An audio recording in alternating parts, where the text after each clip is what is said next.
Qarabağın Çempionlar Liqasının play-off mərhələsində rəqibləri kimlər ola bilər? Gəlin birlikdə ətraflı baxaq.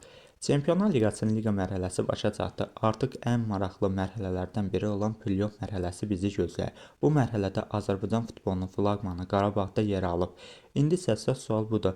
Qarabağın play-offdakı rəqibləri hansı klublar ola bilər? İlk olaraq UEFA qaydalarını nəzərə salsaq, qaydalara əsasən liqa mərhələsində 9-cu və 10-cu yeri bitirən klubları 23-cü və 24-cü yerlərlə, 11-ci və 12-ci yeri tutan klublar isə 21-ci və 22-ci yerlərlə üz-üzə gələ bilər. Bildiyimiz kimi Qarabağ Çempionlar Liqasının liqa mərhələsini 22-ci pillədə tamamladı. Bu isə o deməkdir, Qarabağın play-off mərhələsində rəqibi 11-ci və ya 12-ci yeri tutan klublardan biri olacaq. Hazırki vəziyyətə görə 11-ci yeri 14 qalla Fransa nəhəngi Paris klubu, 12-ci yeri isə 14 qalla İngiltərənin güclü komandası olan Newcastle United'dir. İndi isə gəlin bu iki klubun Çempionlar Liqasındakı çıxışına ayrıca baxaq. Qarabağ üçün hansı rəqib daha uyğun ola biləcək dəyərləndirək. Paris klubu son Çempionlar Liqası qalibidir. Avropanın ən güclü komandalarından biridir. Paris bu mövsüm Çempionlar Liqasında çox məhsuldar və hücuma meyilli oyun nümayiş etdiribdir. Birinci turda Fransa təmsilçisi Atlanta üzərində 4-0 hesablı qələbə qazandı. İkinci turda Barselonaya səfərdə 2-1 qalib gəldi.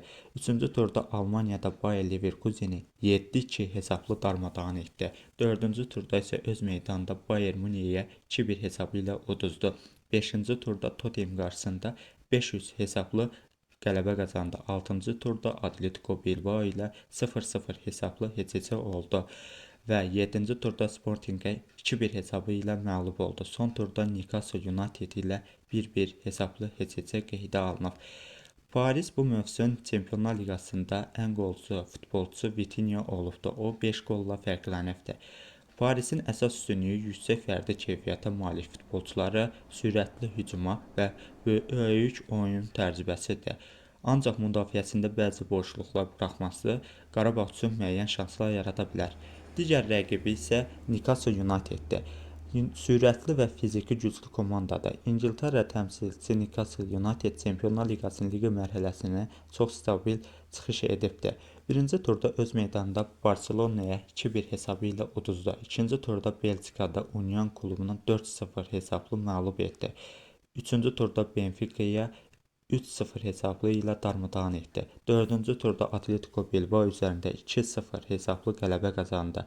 Beşinci turda Fransada Marseille 2-1 hesabı ilə uduzdu və 6-cı turda Leverkusen ilə 2-2 hesablı heç-heçə etdi. 7-ci turda Hollandiyanın PSV klubu ilə 3-0 hesabı ilə məğlub etdi. Son turda Paris ilə 1-1 hesablı heç-heçə oynadı. Newcastle United bu mövsüm Çempionlar Liqasının ən məhsuldar oyuncusu Anthony Gordon olubdu. O turnirdə 6 qol vurmağı bacarıbdı. Bu komandanın əsas üstünlüyü fiziki güc, yüksək tempo və pressingdir. İngilis futbolunun klassik sərt üslubu Qarabağ üçün çətinlik yarada bilər. Qarabağ üçün hansı rəqib daha uyğundur? Ümumilikdə baxsaq, Paris daha texniki və fərdi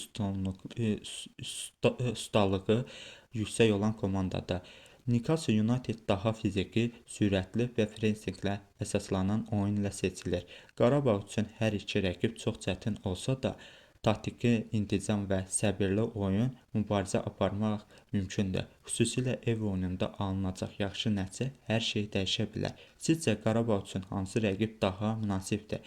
Paris klubu yoxsa Newcastle United? Fikirlərinizi şərh bölməsində yazmağı unutmayın. Sağ olun, salamat qalın.